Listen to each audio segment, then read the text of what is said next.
नमस्कार दोस्तों, स्वागत है आपका हमारे YouTube channel T S M academy में। और मैं ज्ञानेश सावले आपका स्वागत करता हूँ आज के इस वीडियो में।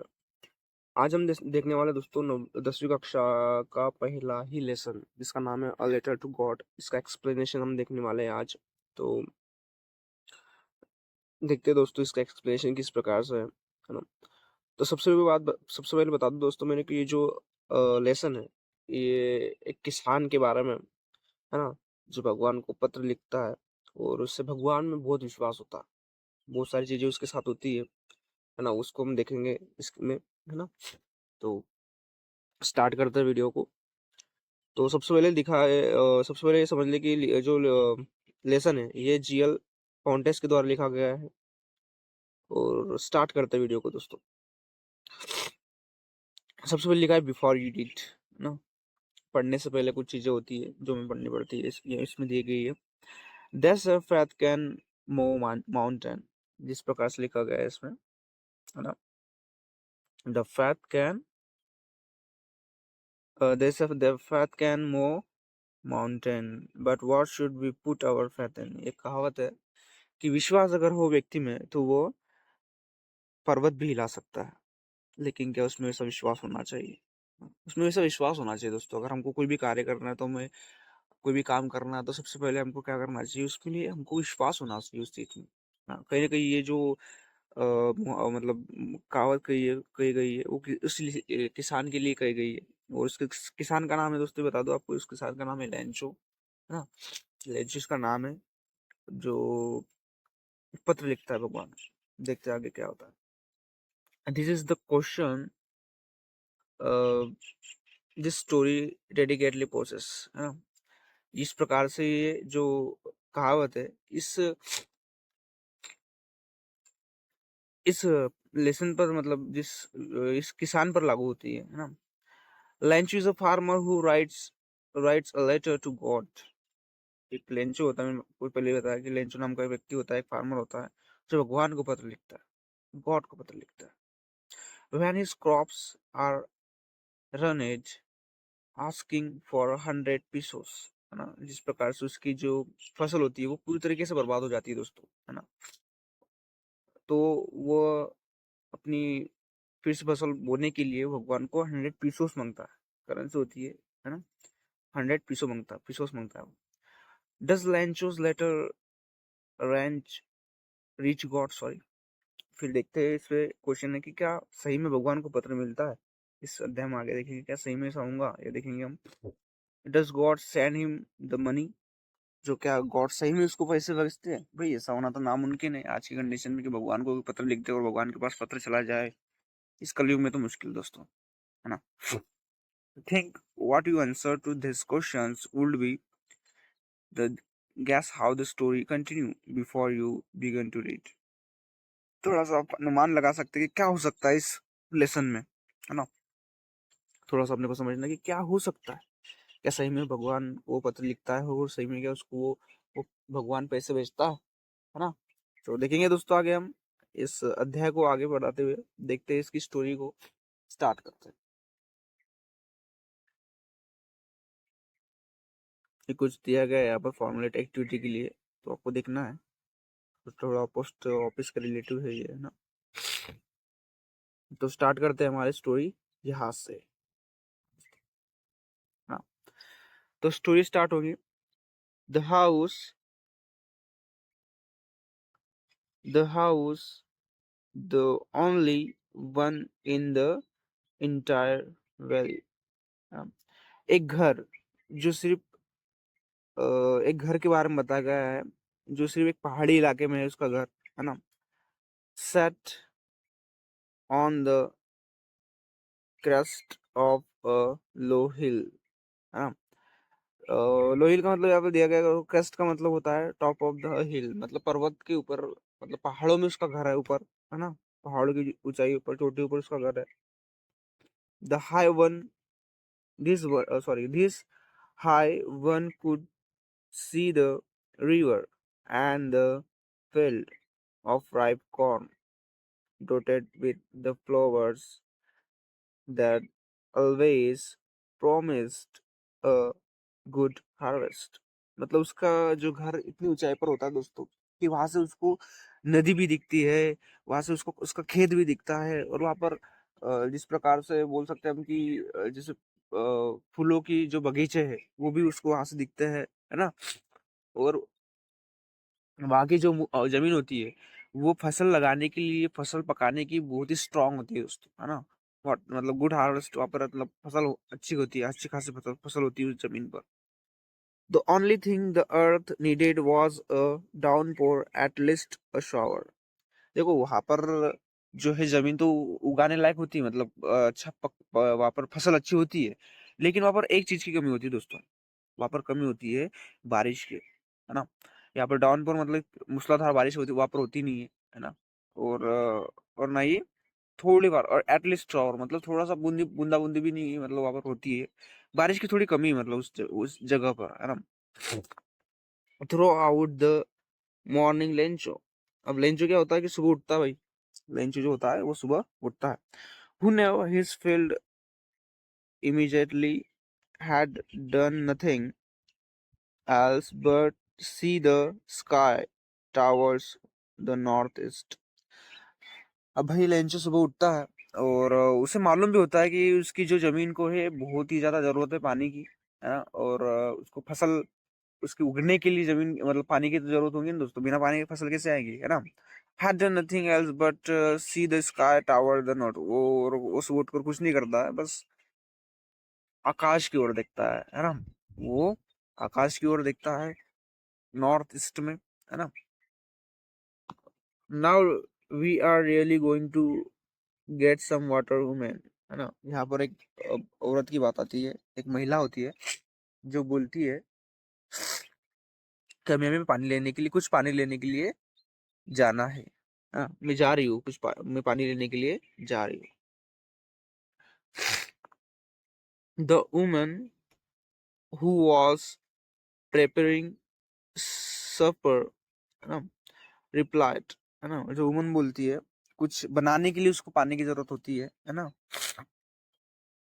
और वो बोलती है यस गॉड विलिंग, और वो बोलती है शायद हमें पानी इस बार हो जाए, इस बार पानी गिर जाए, है ना। इसका उसको थोड़ा सा मन में होता है। The older boys were working in the field, और उसका जो सबसे बड़ा बेटा होता है वो खेत में काम कर रहा होता है ना, खेत में काम कर रहा होता है। while the smaller ones were playing near the house until the woman called to them all, for come for dinner, है ना। मतलब डिनर के लिए बुलाती है वो बच्चों को, कि जो एक बड़ा बेटा होता है उसका उसका खेत में काम कर रहा होता है, और एक छोटा बच्चा होता है, मतलब लड़का उसका, वो क्या होता है पास में ही खेल रहा होता है कहीं पे। तो वो उनको सबको आवाज देती है कि आओ आओ खाने के लिए, बुलाती है सबको, है ना। इस प्रकार से तो कहीं ना कहीं अपने घर पे भी ऐसे होता है कि बाहर घूम रहे होते हैं, मतलब जब बचपन की बातें होती है अपनी, तो कहीं ना कहीं कहीं ना कहीं मतलब माँ माँ बुलाती है अपने को खाने के लिए, और अपन आते नहीं क्योंकि उनको खेलना होता है उस समय पे। It was during the meal that just, उस पर दिया गया है कि ये जो समय है ये खाना खाने का समय है, आओ सब ऐसा बोलती हो। जस्ट एज जस्ट एज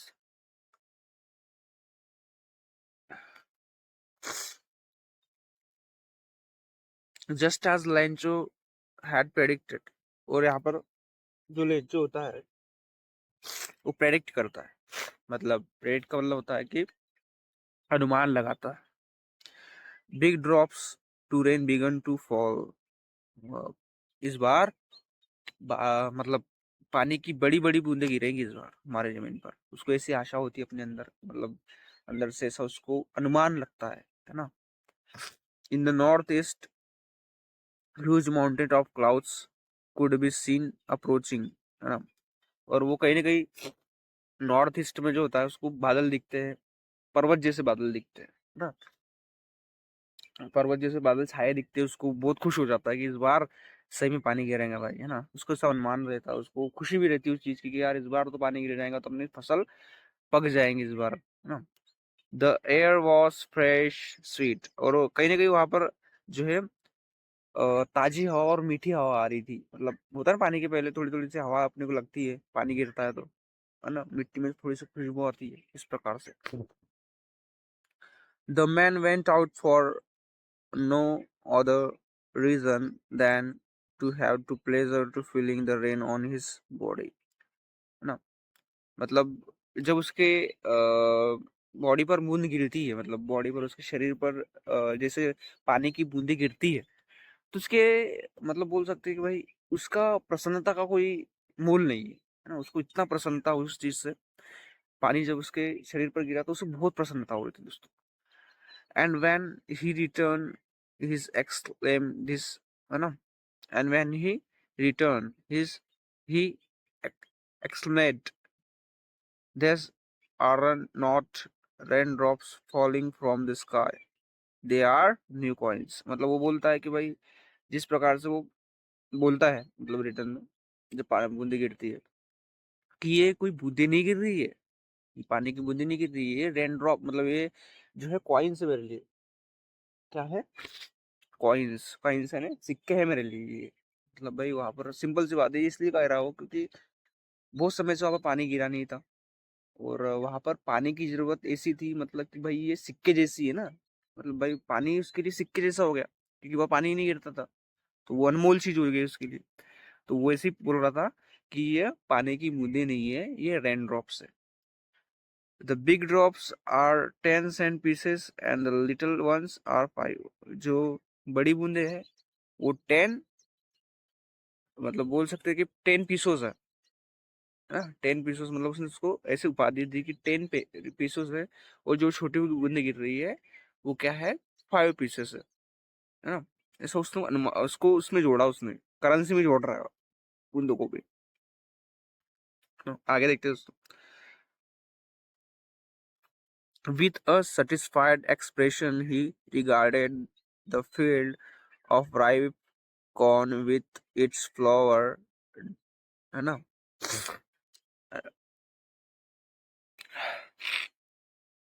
और जहाँ पर उसके उसके खेत की बात करता है, खेत में उसको, जो उसके फील्ड में, मतलब उसने जो पौधे होते हैं, है ना, राइप कॉर्न, मतलब उसने लगाया होते हैं अपने, मक्के की खेती की हुई थी उसने। वहाँ पर जिसके फ्लावर्स भी उसको देखते हैं तो उसको वो लगता है कि आज ये फसल जो है मेरी, तो कहीं ना कहीं अच्छी होंगी, इस बार मुझे फसल अच्छी होंगी, है ना, उसको थोड़ा सा अच्छा लगता है।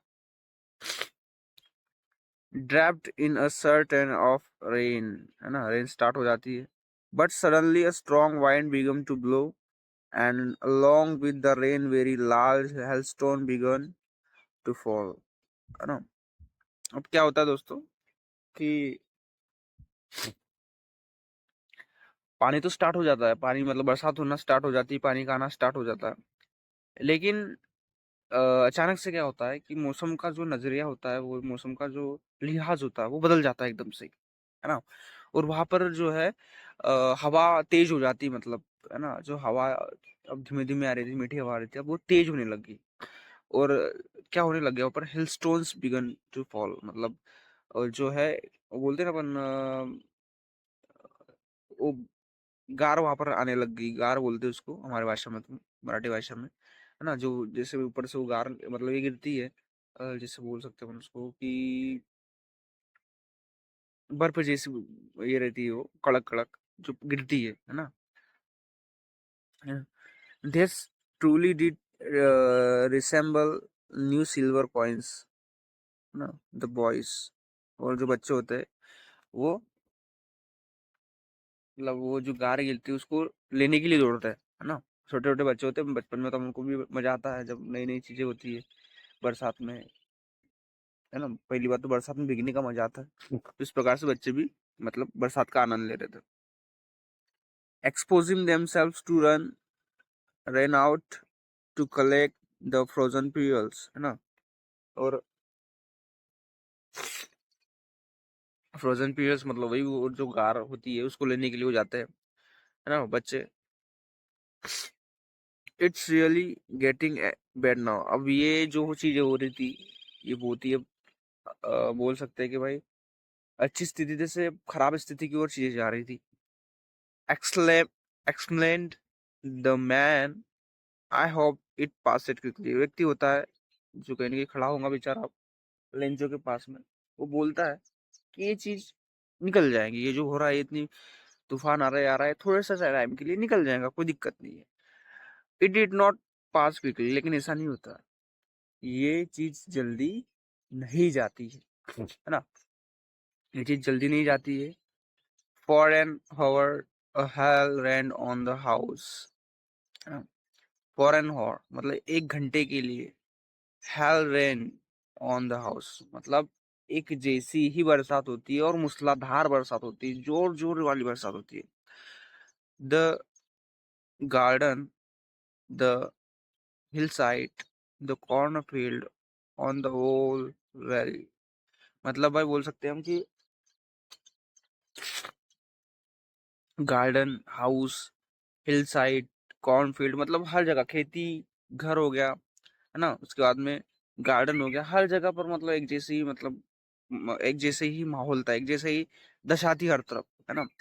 The field was white as covered with salt, और सारी जमीन जो है पूरी व्हाइट व्हाइट हो गई। व्हाइट व्हाइट इसलिए हुई कि वो गार गिरी थी ना, इस कारण से क्या हुआ, वहां पर सब सफेद सफेद दिख रहा था, और वो ऐसा लग रहा था कि सब जो जमीन है वो नमक से ढकी हुई है ना, इस प्रकार से उसको लगता है दोस्तों, है ना। तो आगे देखते हैं। Not a leaf remained on the trees, मतलब इतनी खतरनाक बारिश होती है दोस्तों कि मतलब पेड़ों पर पत्तियां तक नहीं बचती है, इतनी भयंकर वहां पर बारिश होती है। The corn was totally destroyed, corn यानी जो मक्के की खेती होती है वो पूरी तरीके से बेचारे की बर्बाद हो जाती है ना, बारिश इतनी खतरनाक होती है, गार पड़ती है। The flowers were gone from the plants, और जहाँ पर मतलब बोल सकते हैं कि भाई खेती मतलब जो खेती में जो फसल के जो फूल होते हैं ना, फसल में जो फूल आते हैं स्टार्टिंग में, जब फसल बढ़ती है तो सबसे पहले फूल आते हैं, उसके बाद ही जो है उसके अंदर की जो चीजें होती है, जैसे मक्का होता है तो मक्का आएगा, तो वो जो फूल थे वो फूल भी सब क्या हो गए थे, खत्म हो गए थे, वो फूल भी पूरी तरीके से बर्बाद हो गए थे। Lencho soul was filled with sadness, और जो लेंचो की आत्मा थी वो कलप रही थी, अब ऐसा बोल सकते हैं अपन, कलप मतलब बोल रह सकते हैं कि उसकी आत्मा जो थी वो दुखी थी बहुत, है ना, बहुत ज्यादा दुखी थी उसकी आत्मा, क्योंकि भाई सही में होगा ना, एक किसान के लिए अगर ऐसी चीजें हो जाए तो दोस्तों बहुत बुरा लगता है, व्यक्ति को इतनी मेहनत वो करता है दिन रात अपने खेत में, और आखिर में उसको इतना चीजें जो झेलनी पड़ती थी, उसको दुख तो होगा ही, है ना। When the storm had passed, मतलब जब ये चीज चली गई, जो स्टॉर्म मतलब जो जो हवा आंधी थी वो जब निकल गई, he stood in the middle of field and said his son, है ना, और फिर वो सब कुछ देखता है, ये सब तूफान जाने के बाद अपने खेत के बीच बीच खड़ा होता है, जिस प्रकार से इस पर देख रहे हो आप, है ना, किस प्रकार से खड़ा है वो बेचारा लेंचो, है ना, अपने बच्चे को लेकर खड़ा रहता है वो, और कहता है a plague of locusts would, है ना। आगे देखते हैं।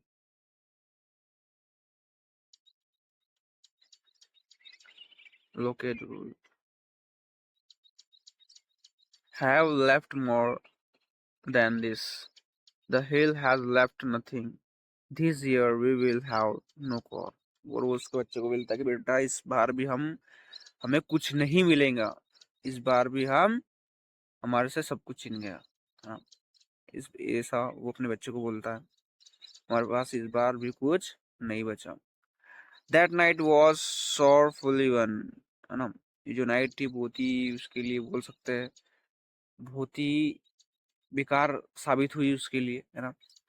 All our work for nothing, there is no who can help us, we will all hungry, we will all go hungry this year, है ना, मतलब इस साल भी हम भूखे मर जाएंगे, ऐसा अपने बच्चों को बोलता हूँ कि इस साल भी हमें कुछ नहीं मिला, इस साल भी हम बर्बाद हो गए, इस साल भी हम भूखे ही मर जाएंगे, है ना दोस्तों। यहाँ तक तो आपको समझ में आ रहा होगा कि क्या हो रहा है बेचारे के साथ में, बहुत ही आसान सी स्टोरी है, बस जुड़े रहिए आप, है ना। आगे थोड़े से क्वेश्चंस भी दिए हमको ओरल के लिए, तो इस क्वेश्चंस हम बाद में पढ़ेंगे दोस्तों, आखिरी पे हम उसका एक वीडियो बनाएंगे, मैं डालूंगा आपको, जिसमें आपको क्वेश्चन आंसर दूंगा मैं, है ना, 10वीं वाले बच्चों के लिए। और वो जो क्वेश्चन आंसर रहेंगे, उसके जो आंसर रहेंगे वो खुद मैं लिखूंगा और एजी लैंग्वेज में लिखूंगा, तो उसके भी आपको पीडीएफ मिल जाएंगे दोस्तों। तो इतना पैराग्राफ है हमारा, इसको थोड़ा देखते हैं अपन, है ना।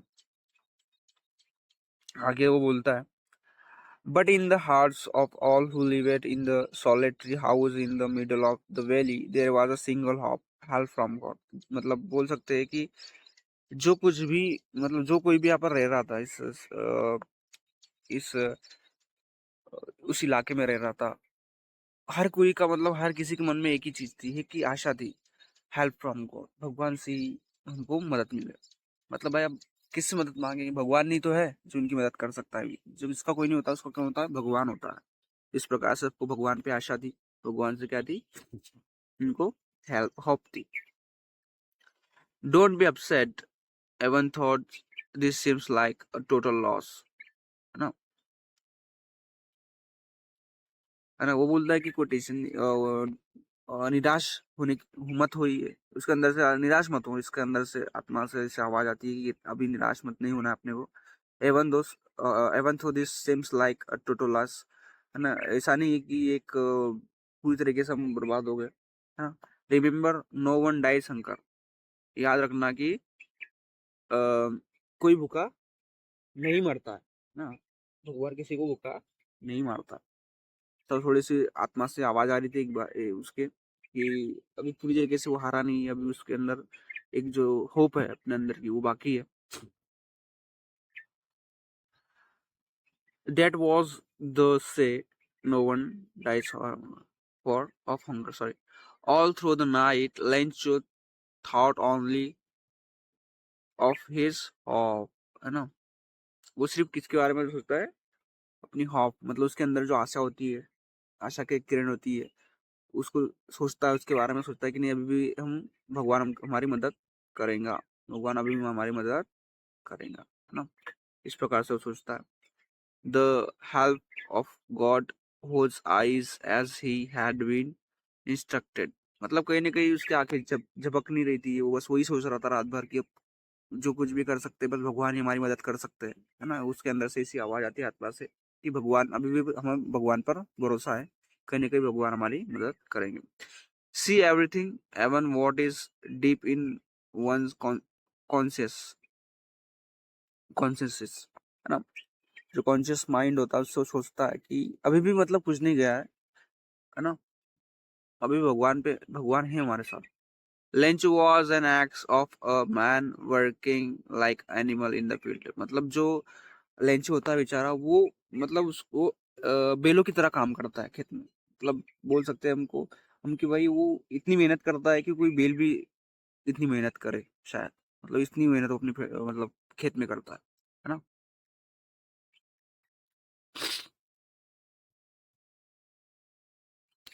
But still he know how to write, लेकिन वो भले ही वो किसान हो, भले ही वो बेरोज से मेहनत करता हो, लेकिन वो लिखना जानता था, मतलब थोड़ा पढ़ा लिखा तो था वो, है ना।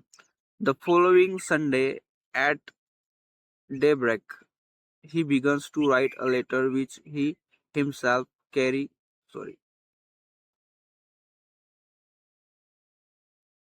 to town and placed in the mail. It was nothing less than a letter to God। मतलब भाई यहाँ से वो सोचता है संडे के दिन, और उसका डे ब्रेक भी रहता है उस दिन, छुट्टी रहती है, तो वो सोचता है कि भगवान को मैं पत्र लिखूं, है ना। ऐसा वो सोचता है, और वहां से क्या करता है, वो पत्र लिखकर मेल कर देता है भगवान को, है ना, कि भाई अब जो है मुझे भगवान ही मदद करेंगे, है ना। इस प्रकार से वो भगवान को पत्र लिखता है। गॉड ही रोट, और वो लिखता है ना, उसने लिखा, if you don't help me my family and I will go hungry this year, अगर आप हमारी मदद नहीं करोगे भगवान, तो हम, मेरा परिवार में इस साल भी भूखा मर जाऊंगा, मतलब भगवान से वो ऐसी चीजें कहता है। I need 100 pesos in order to say so my field again to live until the crop comes। मतलब वो बोलता है कि मुझे 100 पीसेस की जरूरत है फिर से मेरी मुझे फसल लगाने के लिए, ना। मतलब जब तक मेरी फसल नहीं आ जाती तब तक मैं मेरा जो है घर परिवार कैसे चलाऊंगा, है ना। तो मुझे 100 पीसेस की जरूरत है ना। बिकॉज द हिल स्टोन, मतलब जो हिल स्टोन के कारण ये चीजें हुई है, जो तूफान के कारण जो बर्बादी हुई है, कि मेरी फसल खराब हो गई है, तो फिर से मुझे क्या करनी है, फसल जो है लगानी है। तो इसके लिए मुझे पैसे चाहिए। तो तो यहाँ तक ठीक है दोस्तों। हम जो अगला इसका जो अगला पार्ट मतलब अगला पार्ट है उसको अगली वीडियो में देखेंगे, है ना। तो ये पहला पार्ट है, तो उम्मीद करता हूँ आपको समझ में आया होगा दोस्तों आज की जो समरी है ना। तो इसका अगला पार्ट कुछ ही मतलब थोड़े समय में या आने वाले समय में आपको मिल जाएगा। धन्यवाद।